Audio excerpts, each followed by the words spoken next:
नमस्कार, सहज रेसिपी मराठीमध्ये आपलं स्वागत आहे। आज आपण गणपती बाप्पासाठी रंगीत खुसखुशीत तळणीचे मोदक तयार करणार आहोत। हे 8 ते 10 दिवस अगदी सहज टिकतात आणि खुसखुशीत लागतात, दिसायला सुद्धा खूप सुंदर दिसतात। चला तर मग सुरुवात करूया। तर एका मोठ्या भांड्यात 1 कपभर मैदा घेतला। मैदा चांगला चाळून घ्यायचा आणि यात पाव कप बारीक रवा घालायचा। रवा मात्र या ठिकाणी बारीकच वापरायचा, म्हणजे आपले मोदक छान होतात। आता यामध्ये थोडंसं चवीपुरतं मीठ घालायचं आणि 1-2 चमचे तूप घालणार आहोत। तूप आपल्याला गरम वगैरे काही करायचं नाही, फक्त आपल्याला हे वितळवून मात्र घ्यायचे। आणि हे बघा, अशा पद्धतीचा चमचा आहे, 2 चमचे तूप घातलं। हे तूप आता आपण ह्या रवा आणि मैद्याला व्यवस्थित चोळून घेऊया। प्रत्येक कणाला याच्यात तूप लागलं पाहिजे, याची काळजी घ्यायची। आता हे तूप व्यवस्थित लावून झालं। आता लागेल तसं पाणी घालत घालत याचा घट्टसर गोळा मळून घ्यायचा। तर पाणी आपल्याला साधंच घालायचंय, गरम पाणी वगैरे काही करण्याची गरज नाही। तर गोळा मात्र घट्ट मळायचाय, खूप जास्त सैल गोळा मळला तर हे मोदक व्यवस्थित होत नाहीत। तर हे बघा, अशा पद्धतीचा गोळा मळून झाला।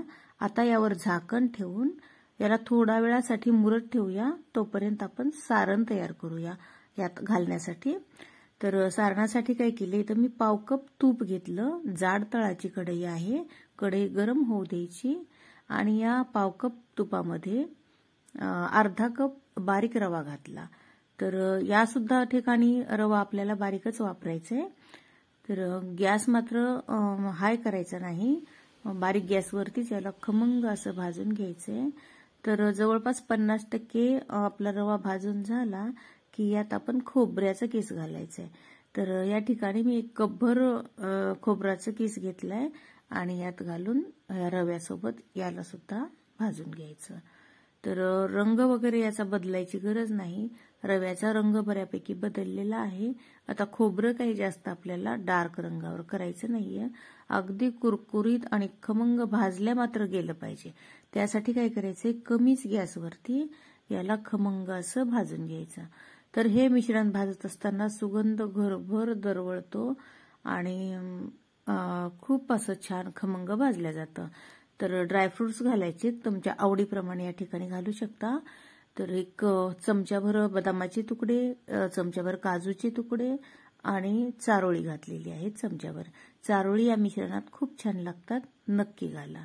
तर पुन्हा याला सुद्धा व्यवस्थित भाजून घेऊया। आता सुद्धा गॅस आपल्याला बारीकच राहू द्यायचा आहे आणि खमंग असं हे सगळं व्यवस्थित भाजलं गेलं पाहिजे, इतपत आपल्याला भाजून घ्यायचं। आता गॅस बंद करायचा आणि वेलची पूड घातली यामध्ये 1 छोटा चमच्याने चमचाभर। ही वेलची पूड सुद्धा मी घरीच तयार केलेली आहे, याचा सुद्धा व्हिडिओ आपल्या चॅनलवर आहे, नक्की बघा। आता हे मिश्रण चांगलं थंड झाल्यानंतरच आपण साखर घालणार आहोत, तोपर्यंत याला थंड होण्यासाठी असंच ठेवून देऊया। तर एका वाटीमध्ये 2 चमचे तूप घेतलं आणि 2 चमचे मैदा यात घालायचा। तूप फक्त वितळवून घेतलेलं आहे, गरम वगैरे करायची गरज नाही। आणि हा मैदा व्यवस्थित यात मिक्स करायचा आणि याची एक पेस्ट तयार करून घेऊया।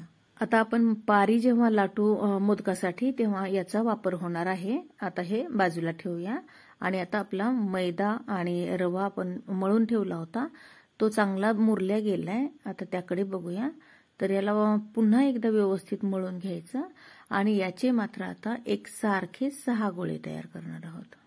10 दिवस आपल्याकडे गणपती बाप्पा राहतात, तर आपण 10 दिवस वेगवेगळ्या प्रकारचे मोदक तयार करत असतो। त्यातला एखाद दिवशी तरी वेळ काढून अशा पद्धतीचे मोदक तुम्ही तयार करा, गणपती बाप्पाही खुश होतील आणि घरची छोटी मंडळी सुद्धा खुश होईल। खूप छान लागतात हे मोदक, तर नक्की करून बघा। तर 3 गोळे यातले मी एका ताटात घेतलेत, जे की आपल्याला रंगीत करायचे आणि 3 गोळे असे पांढरेच ठेवायचे। तर फूड कलर वापरायचे या ठिकाणी। तर एका गोळ्यावर मी ग्रीन म्हणजे हिरवा कलर घातला आणि दुसऱ्यावर केशरी घातला, तिसऱ्यावर सुद्धा केशरीच घातला, कारण की माझ्याकडे पिवळा किंवा लाल कलर नव्हता। तर मी 2 गोळे केशरी कलरचे करून घेतले। आता याला व्यवस्थित मिक्स करायचं आणि एकसारखा उंडा याचा तयार करून घ्यायचा। अशाच पद्धतीने हे सगळे गोळे तयार करायचे आणि एका प्लेटमध्ये आपण काढून घेऊया। तर हे बघा, हे आपले गोळे तयार झाले। तुमच्याकडे वेगळा अजून एखादा कलर असेल तर नक्की वापरा, खूप छान रंगीत हे मोदक आपले दिसतात। तर आता हे पांढरे सुद्धा गोळे या ठिकाणी ठेवून घेतले आपण. आता याच्या पोळ्या लाटून घ्यायच्या. तर सुरुवातीला आपण पांढऱ्या पूर्ण सगळ्या पोळ्या लाटून घेऊया. म्हणजे तिन्ही पोळ्या पांढऱ्या लाटून घ्यायच्या. खूप जास्त मोठ्या नाही किंवा खूप जाड नाही किंवा खूप पातळ नाही, मध्यम अशा याच्या पोळ्या लाटून घेऊ. पांढऱ्या पोळ्या सुरुवातीला आपण एका प्लेटमध्ये किंवा एखाद्या, मी इथं चॉपिंग बोर्डवर काढून घेतलेल्या आहेत. तर अशा पद्धतीच्या पोळ्या आपल्या तयार झालेल्या आहेत. तर हे बघा, तिन्ही लाटून झाल्या. रंगीत पोळ्या सुद्धा अशाच पद्धतीने लाटून घेतल्या. व्हिडिओ खूप मोठा होईल म्हणून मी त्या दाखवल्या नाहीत लाटताना. आता काय करायचं, सुरुवातीला पोळपाटावर एक पांढरी पोळी घ्यायची आणि आपण जी पेस्ट तयार केली होती ना, चमच्याभर हे मिश्रण यावर घालायचं. ती पेस्ट पोळीला व्यवस्थित पसरवून घ्यायचं.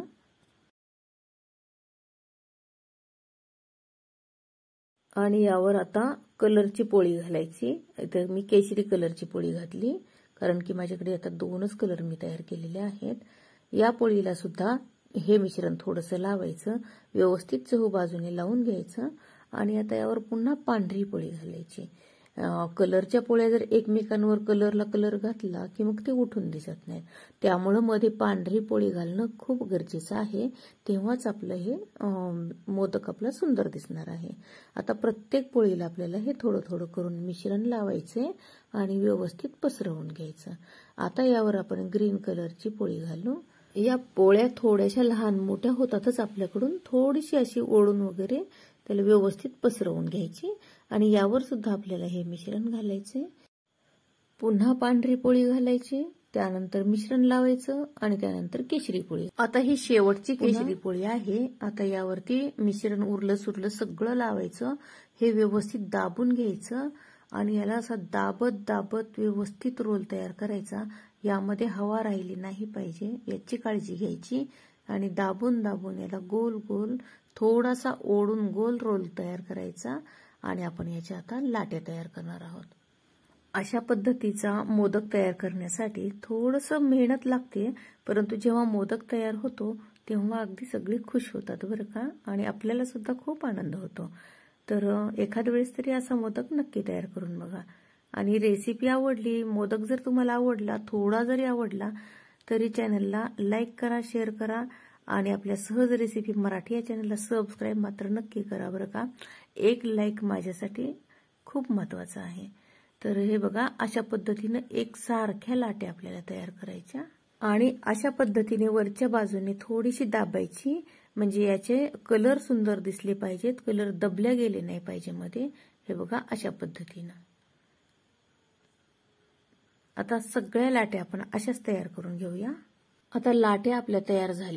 आता मोदकात भरण्यासाठीचं सारण सुद्धा थंड झालंय. यात साखर घालायची. तर अर्धा कप पिठी साखर या ठिकाणी घातली आणि ही साखर व्यवस्थित मिक्स करायची. यातला खोबऱ्याचा चुरा सुद्धा व्यवस्थित हाताने अजून चुरडून घ्यायचा. असाच मोठा मोठा चुरा राहिला तर मोदकाला आतल्या बाजूने टोचल्या जातो, त्यामुळे हाताने होईल तेवढा बारीक करून घेऊ. आणि ही साखर सुद्धा यामध्ये व्यवस्थित मिक्स करून घेऊ. आता पूर्ण तयारी झालेली आहे. यातली एक लाटी घ्यायची, अशी पोळपाटावर सरळ ठेवायची आणि याला पीठ किंवा तेल अजिबात लावायची गरज नाही. अलगद व्यवस्थित लाटून घ्यायची. खूप सुद्धा पातळ नाही आणि खूप जाड नाही, अशा पद्धतीची ही लाटी तयार करून घ्यायची. आता जिकडे जास्त कलर आलाय तो खालच्या बाजूने करायचा आणि कमी कलरवाला वरच्या बाजूने करायचा. आता एक चमचा गच्च भरून हे सारण घ्यायचं आणि याला अलगद आतमध्ये ठेवायचं या लाटीच्या मध्ये. आणि याला व्यवस्थित मोदकाचा आकार द्यायचा. येईल तेवढ्या अशा शक्यतो कळ्या पाडण्याचा प्रयत्न करायचा. आणि ही लाटी अशी बंद करून घेऊया. या मोदकावर बघा, कलरचे लेअर खूप सुंदर आलेले आहेत. यात अजून वेगळे कलर असतील तर अजून सुंदर दिसतो. तर अशाच पद्धतीने हे सगळे मोदक तयार करून घेऊ. याला भरपूर लेअर्स येतात आणि खुसखुशीत असा मोदक तयार होतो. आणि 10-12 दिवस हा मोदक अगदी जशाच्या तसा छान टिकून राहतो. आणि हे बघा, हा मोदक खूप सुंदर दिसतोय. हे बघा, ह्याच्या लेअर्स खूप छान दिसायला लागलेले आहेत. आता आपण हा मोदक तळून घेऊया. तर मध्यम गरम तेल करायचं आणि गॅसची फ्लेम मिडियमच ठेवायची आणि अलगद हे मोदक सोडायचे आणि अगदी खरपूस असे तळून घ्यायचे. मोदकाच्या वरचा भाग जो असतो ना असा उलट पालट करून व्यवस्थित मोदक तळून घ्यायचा आणि ह्याचा रंग बघा आता खूप अजून सुंदर झालेला आहे, म्हणजेच रंग बदललेला आहे. आणि आता हे मोदक आपण काढून घेऊया. अगदी खुसखुशीत होतात. ही रेसिपी थोडी जरी तुम्हाला आवडली तर एक लाईक नक्की करा आणि आपल्या सहज रेसिपी मराठी या चॅनलला सबस्क्राईब मात्र नक्की करा. नंतर भेटूया अशाच एखाद्या छानशा रेसिपी सोबत. रेसिपी पूर्ण बघितल्याबद्दल धन्यवाद.